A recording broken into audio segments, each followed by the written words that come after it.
தமிழுடைய முக்கியமான வாழ்க்கையிலே வரலாற்றிலேயே முக்கியமானது வந்து பாத்தீங்கன்னா அவங்களுடைய நம்ம தோண்டி கண்டுபிடிக்கிறோம்ல எல்லா விடயங்களையுமே, கல்வெட்டுகள், இலக்கியங்கள், இது எல்லாத்தையும் தாண்டி நம்ம பூமிக்கு அடியில இருந்து தோண்டி கண்டுபிடிக்கிறோம்ல. அப்படிப்பட்ட ஒரு விஷயத்தை தான் வந்து நம்ம கண்டுபிடிச்சிருக்கோம். அதுல ஒண்ணுதான் வந்து பாத்தீங்கன்னா இறந்தவங்களை புதைக்கிற வழக்குன்னு ஒண்ணு இருக்கு. அந்த புதைக்கிற வழக்கத்துல பல முறைகள் இருக்கு, சரிங்களா? எடுத்துக்காட்டுக்கு சொல்லணும்னா நடுக்கல் சொல்லலாம், வட்டக்கல் சொல்லலாம், நெடுங்கல் சொல்லலாம், ஈமத்தாழி சொல்லலாம், முதுமக்கள் தாழி சொல்லலாம். இந்த மாதிரி பல விடயங்கள் வந்து பார்த்தீங்கன்னா தமிழர்கள் வந்து புதைக்கிற வழக்கத்துல ஒரு பண்பாட்டு முறையை இந்த தகவல்களை வந்து விட்டுட்டு போனாங்க. அதுல ரொம்ப ரொம்ப முக்கியமானது பெருங்கற்காலம் கொண்டது, சரிங்களா? இப்ப இது வரிசையா எப்படி எப்படின்ட்டு ஒண்ணு பார்ப்போம். ஆரம்ப காலகட்டங்கள்ல மனிதர்கள் வந்து பாத்தீங்கன்னா எந்த இடத்துக்கு பயணிச்சாலும் இறந்தவங்களை அப்படியே விட்டுட்டு நடந்து பயணிச்சா அப்படியே போயிட்டே இருப்பாங்க இறந்தவங்களை.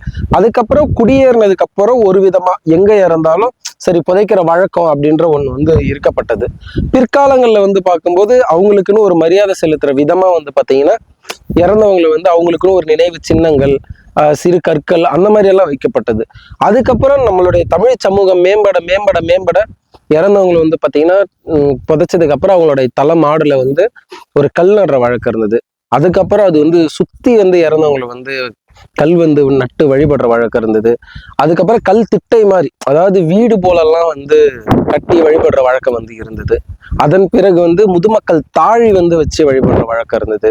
அதுக்கப்புறம் ஈமத்தாழி, முதுமக்கள் தாழி, ஈமத்தாழி ரெண்டுத்துக்கும் நிறைய வேறுபாடு இருக்கு. அந்த மாதிரி வச்சு வழிபடுற வழக்கம் வந்து இருந்தது. இப்படி புதைக்கிறது, அதாவது இறந்தவங்களை மரியாதை செலுத்தி அவங்களை அனுப்புற விதத்துக்கு இத்தனை பண்பாடு கூறுகள் வதிச்சு செய்யப்பட்ட விதங்கள்ல இந்த கரூர் மாவட்டத்துல நமக்கு கிடைச்ச இன்னும் எந்த ஊடகங்களும் எந்த தொல்லியல் ஆய்வாளர்களும் யாரும் கண்டுபிடிக்காததை நம்ம பழமை போது கண்டுபிடிக்கப்பட்டது. ஐயா தான் வந்து பாத்தீங்கன்னா என்னோட தம்பி தான் அவரு. அந்த வழி கூட்டுக்கிட்டு போனது அவங்களாலதான் நம்ம திடீர்னு நம்மளுடைய கண்கள்ல இது பட்டு நம்ம கண்டுபிடிக்கப்பட்டது. என்னடா சொல்லிக்கிட்டே இருக்கான், பேசிக்கிட்டே இருக்கான், என்னன்னு சொல்ல மாட்டான்னு நினைக்கிறீங்களா? வட்டக்கல் இங்க பாருங்க, தெரியுதுங்களா?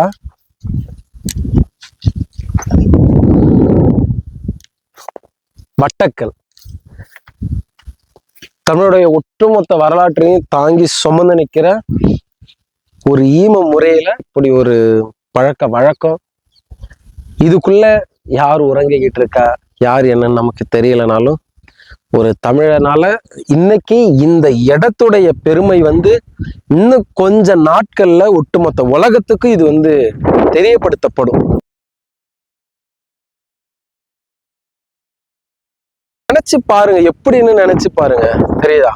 எவ்வளவு பெரிய கல்லு பாருங்க.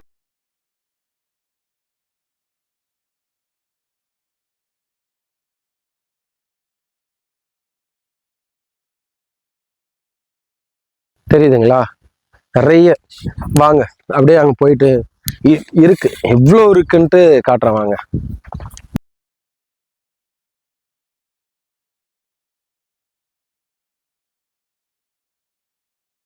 அது தெரியுதுங்களா? நடந்து வராரு பாருங்க, எவ்வளவு தூரம். இந்த அந்த வட்ட வடிவத்துல அந்த கல் வந்து அப்படியே அமைக்கப்பட்டு இருக்கு. தெரியுதுங்களா? இன்னும் எவ்வளவு இருக்கு தெரியுமா? இன்னும் காட்டுல உங்களுக்கு காட்டுற கழுகு பார்வையில உங்களுக்கு நான் காட்டுறேன். அவ்வளோ இருக்கு, அத்தனை இருக்கு. கடைசியா நான் சொல்றேன் எத்தனை வட்டக்கல் இருக்குன்ட்டு சொன்னா நீங்க ஆச்சரியப்படுவீங்க. எங்கேயுமே இவ்வளோ வட்டக்கல் வந்து இருந்து யாருமே எந்த தொல்லியல் ஆய்வாளர்கள் கூட பார்த்துருப்பாங்களான்னு நமக்கு தெரியுதுங்களா? அதே போல அந்த கற்களோட அளவு பாருங்க. அந்த காலத்திலேயே இது வந்து கற்காலம், பெருங்கற்காலம், சரிங்களா? பெருங்கற்காலத்துடைய காலகட்டத்துல இப்படி ஒரு அமைப்பு இந்த இடத்துல தமிழுடைய வரலாற்றை 2000 ஆண்டுகளுக்கு தாண்டி போயிடக்கூடாது எல்லாரும் ரொம்ப முயற்சி பண்ணிட்டு இருக்காங்க. ஆனா உண்மை என்னன்னா கற்காலம் தொட்ட நாகரிகம் அடைந்த ஒரே ஒரு இனம் வந்து பாத்தீங்கன்னா நம்மதான், சரிங்களா?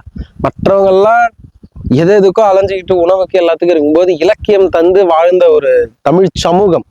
அப்படிப்பட்ட சமூகத்துடைய ஆரம்ப காலகட்ட நாகரிகத்துடைய மிச்சங்கள் இருக்கிற எச்சம் வந்து பாத்தீங்கன்னா இந்த கரூர்ல, இந்த மண்ணுல, இந்த இடத்துல இருந்துகிட்டு உங்களுக்கு தெரியுதுங்களா? இந்த நிலம் வந்து உழுதுருக்கு, முழுசா இந்த நிலம் வந்து உழுதுருக்காங்க, தெரியுதுங்களா? ஆனா அந்த ஒரு திட்டு மட்டும் பாருங்களேன், அங்க மட்டும் உழுகாம இருக்கு. என்னன்னு தெரியுது, அந்த இடத்துல உழவு செய்யல, என்னன்னு தெரியுது. வாங்க காட்டுறேன், அந்த ஆச்சரியத்தை பாப்பீங்க நீங்களே.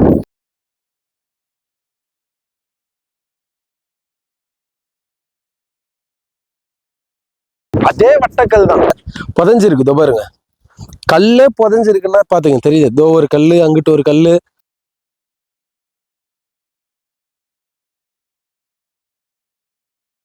ஒட்டுமொத்த நிலத்தையும் உழுதவங்க இந்த ஒரு திட்டு மட்டும் விட்டுட்டாங்க. யான்னு சிந்திச்சு பாருங்க. இங்க இருக்கிறவங்க கிட்ட கேக்குறேன், அவங்க சொல்றது என்னன்னா, இது என்னன்னு தெரியல, ஆனா இது அப்பத்துல இருந்து இருக்கு.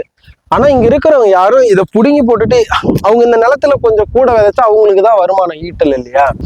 ஆனா அவங்க இத பல்லாயிரம் ஆண்டுகள் கடந்து வந்தும் கூட இது என்னன்னு தெரியாமலும் கூட, ஆனா இது மதிக்கப்பட்டு அப்படி விட்டு வச்சிருக்காங்க. இங்க மட்டும் இல்ல, இங்க இருக்கு, அங்க இருக்கு, இன்னும் 2-3 இடங்கள்ல வந்து பாத்தீங்கன்னா இங்க அங்கிட்டு பாத்தீங்கன்னாலும் நடுவுல இருக்கு. உழுதுட்டு இந்த திட்டம் மட்டும் விட்டுறாங்க. அந்த அளவுக்கு வந்து தமிழர்கள் இது என்னன்ட்டு சொல்லி வளர்க்கினாலும், ஆனா இதை வந்து எடுக்க கூடாதுன்ட்டு சொல்லி வளர்த்துருக்காங்க இல்லைங்களா. அது மட்டும் இல்லாம பாத்தீங்கன்னா நிறைய இருக்கு. நீங்க அங்கிட்டெல்லாம் பாத்தீங்கன்னா அங்கிட்ட தொடங்கி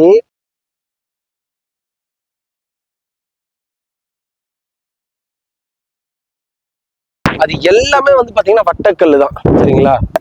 இதெல்லாம் எவ்வளவு மறைஞ்சிருக்கும் காலப்போக்கில். இதெல்லாம் இத்தனை ஆயிரம் வருஷத்துக்கு முன்னாடி இருந்தது.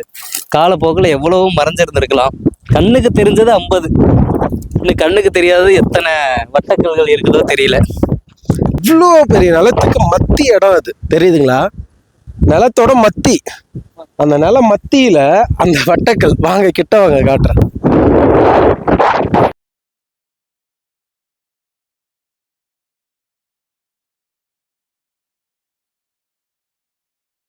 தெரியுதுங்களா, அந்த வட்டக்கல் பாருங்க எவ்வளவு பெருசு. அந்த நிலத்துக்கு மத்தியில அதை உழுகாம அப்படியே அது எதுவும் பண்ணக்கூடாதுன்னு அப்படியே விட்டு வச்சிருக்காங்க. அப்படியே அங்க திரும்பி பாருங்க, தெரியுதா,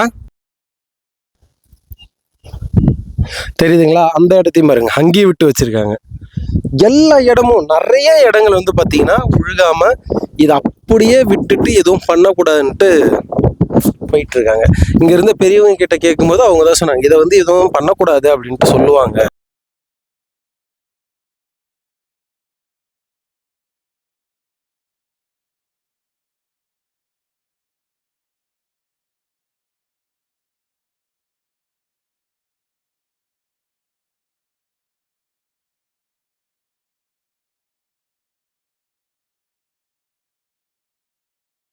இப்போ நம்ம இருந்த இந்த இடத்த பார்த்தீங்கன்னா, கரூர்ன்னும் போது வெறுமனவே கரூர்ல இது மட்டும்தான் இருக்குமான்னு கேட்டிங்களா, கிடையாது. தமிழக தொல்லியல் துறை வந்து பார்த்தீங்கன்னா 1973 காலகட்டம், 4, 7, 77, 79 அந்த மாதிரி காலகட்டங்களில் அகழ்வாராய்ச்சி பண்ணியிருக்காங்க. அந்த காலகட்டங்கள் தான் ரொம்ப உச்சத்தில் இருந்துச்சு. இந்த அகழ்வாராய்ச்சின்னும் போது உச்சத்தில் இருந்த காலகட்டம். அப்போ நிறைய இடங்கள்ல அகழ்வாராய்ச்சி பண்ணாங்க. அப்போ இங்க நிறைய மண் மேடுகள் கிடைச்சது. அதை தோண்டி பார்க்கும்போது சுடுமண் சிற்பங்கள், மோதிரங்கள் நிறைய கிடைச்சது, பதுமைகள் எல்லாம். ஆனா கொஞ்ச நாளுக்கு அப்புறம் இந்த கரூர் வந்து எந்த ஒரு விஷயத்துக்குமே பெருசா இந்த வரலாற்று சார்ந்து வெளிவரல. ஆனா இந்த ஐயர் மலை இருக்கு பாத்தீங்களா, அங்க வந்து பாத்தீங்கன்னா தமிழ் எழுத்துக்கள், 2000 ஆண்டுகள் பழமையான தமிழ் எழுத்துக்களும் சமணர்களுடைய கற்படுக்கைகளும் வந்து கிடைச்சிருக்கு. அதுக்கப்புறம் பக்கத்திலே இருக்கிற ஐயர் மலைக்கு பக்கத்துல இருக்கிற அந்த குண்டாங்கல் அப்படின்ற அந்த சமண சிற்பம் கொண்ட ஒரு உருண்டை மாதிரி சுண்டக்காய் மலை, நத்தமேடு, மண்மங்கலம், மாயனூர், இந்த ஊர்களெல்லாம் இதை சுற்றி இருக்கிற இடங்களெல்லாம் பார்த்தீங்கன்னா நமக்கு இங்கே வந்து அகழ்வாய்ச்சியில் சில பொருட்கள் வந்து நமக்கு கிடைச்சிருக்கு. இது வந்து பார்த்தீங்கன்னா அமராவதி நதி வந்து பார்த்தீங்கன்னா காவிரி ஆற்றில் கறக்கிற இடம். அங்கிட்ட இருந்து இங்கிட்டு பார்க்கும்போது வந்து பார்த்தீங்கன்னா ஒரு 8 கிலோமீட்டர் கிட்ட வருது. 8 கிலோமீட்டரில் ஆறுடைய அகலம் வந்து பார்த்தீங்கன்னா காலப்போக்கில் சின்னதாக இருக்கும். அப்படி சின்னதாகும் போது வந்து பார்த்தீங்கன்னா இங்கே இருக்கிற இந்த இந்த புதைக்கிற வழக்கன்னும் போது இதுல இருந்து ஒரு கிலோமீட்டருக்கு தள்ளி தான், 1.5 கிலோமீட்டர் கிட்ட வந்து பாத்தீங்கன்னா தள்ளி தான் ஊருன்றது ஒன்று இருக்கும். அதே மாதிரி ஆறுல இருந்து ஒரு 1.5 கிலோமீட்டர் தள்ளி தான் வந்து பாத்தீங்கன்னா ஊருன்றது. யாருன்னா வெள்ள பெருக்காலையும் எதுவும் ஆயிடக்கூடாது, அந்த காலகட்டத்துல தான் நம்பிக்கைகளாலையும் தள்ளி இருக்கணும் அப்படின்ட்டு நினைப்பாங்க. அந்த இடைப்பட்ட இந்த ஒரு 3-4 கிலோமீட்டருக்குள்ள கண்டிப்பா ஏதாவது ஒரு தமிழுடைய அந்த வாழ்ந்ததற்கான ஒரு மிகப்பெரிய சான்று கண்டிப்பா இருக்கும். இல்லாமலாம் இருக்க வாய்ப்பே இல்லை. அது என்னன்ட்டு இப்போ இருக்கிற ஆய்வாளர்கள் எல்லாரும் சேர்ந்து தான் கண்டுபிடிக்கணும். அதுக்கு தமிழக தொல்லியல் துறை முன் வந்து நிறைய விஷயங்களை இன்னும் இந்த கரூர் மண்ணில் வந்து முன்னெடுத்து செய்யணும்ன்ட்டு கேட்டுக்கிறேன். அதை தாண்டி நினச்சி பாருங்க, இப்பேற்பட்ட ஒரு ஒரு வரலாற்று ஒரு சிறப்புமிக்க ஒரு சொல்ல முடியல, இப்படி ஒன்று நமக்கு கிடைச்சிருக்குன்னா மார்த்தட்டிக்கிறோம்ல தமிழர்கள் தமிழர்கள் தமிழர்கள்ன்ட்டு. ஆனால் நினச்சி பாருங்க, ஒன்று இல்லை 2 இல்லை 50 கல் வட்டங்கள் வந்து பார்த்தீங்கன்னா இங்கே இருந்துகிட்டு இருக்கு. எந்த தொல்லியல் ஆய்வாளர்கள் கண்ணிலையும் படலை, ஊடகங்கள் கண்கள்லையும் படலை. நிறைய என்னை போல நிறைய, நான் வெறுமனவே வந்து யூடியூபர் கிடையாது, நானும் ஒரு வரலாற்று ஆய்வாளர் தான் நான், சரிங்களா. என்னுடைய கண்களில் பயணிக்கும்போது, இந்த வழியாக வேற ஒரு விடயத்துக்காக பயணிக்கும்போது எதர்ச்சியாக பட்டு இன்னைக்கு இதை நான் தேடி வந்து இன்னைக்கு உங்ககிட்ட இதை நான் வந்து கொண்டு வந்து கொடுக்குறேன். நீங்கள் இதுக்கு பண்ணுற ஒரே ஒரு மதிப்பு என்னன்னு பார்த்தீங்கன்னா, இதை பகிர்றது மட்டும்தான், சரிங்களா. இதை எல்லாருக்கும் பகிர்ந்து இது எல்லாருக்கும் தெரியப்படுறது மூலயமா மட்டும்தான் நீங்கள் தமிழ் மொழிக்கும் தமிழ் அன்னைக்கும் தமிழ் இனத்துக்கு செய்யப்படுற ஒரு சிறு ஒரு தொண்டாகவும் ஒரு கடமையில் ஒன்றாச்சும் இருக்கும். அதையாச்சும் செய்யுங்கன்ட்டு பணிவோட கேட்டுக்கிறேன், சரிங்களா. எப்பேற்பட்ட வாழ்ந்த இனமான தமிழ் இனத்துக்கு இப்பேற்பட்ட நிலையின்ட்டு இன்னைக்கு அரசியல் ரீதியாகவும் அதிகார ரீதியாகவும் மொழி ரீதியாகவும் எல்லாத்தினுடைய அடிப்படையிலையும் நம்ம தோண்டி கீழே விழுந்துக்கிட்டு இருக்கும்போது, தூக்கி விடுறதுக்குன்னு ஒரு கீழடி வரும்பொழுது, ஏற்றி விடுறதுக்குன்னு ஒரு ஆதிச்சநல்லூர் வரும்போது, அடுத்த கட்டத்துக்கு நம்மளை பறக்க வைக்கிற கொண்டு வைக்கிறன்னு இல்லை, நம்மளை ஒரு உறுதிப்படுத்துறதுக்கு இந்த கரூருடைய இந்த ஈம சின்னங்கள் இந்த அடையாளங்கள் வந்து நமக்கு ஒரு பெரும் உதவியாக இருக்கலாம். தொல்லியல் துறை இதை கருத்தில் கொண்டு இதை வெளியே கொண்டு வந்தால் இது ஒரு பெரும் தமிழுடைய வரலாற்றுடைய புரட்சியாக கூட மாறலாம், சரிங்களா. தெரியல, ஏன்னா பெரும் கற்காலம், சரிங்களா, பெரும் கற்காலத்தினுடைய ஈமச்சின்னம் அப்படின்னும் போது இதை முன்னெடுத்து செய்யணுன்ட்டு பணிவோட கேட்டுக்கிறேன். தமிழ் தாய் வாழ்க, தலைவர் பிரபாகரன் வாழ்க. கிட்டத்தட்ட சொன்னா நீங்க ஆச்சரியப்பட்டு போவீங்க. எத்தனை வட்டக்கல் இருக்குன்னு நினைக்கிறீங்க? 1 2 5 10 20 30 ஒட்டு மொத்தமா 50 வட்டக்கல் இருக்கு.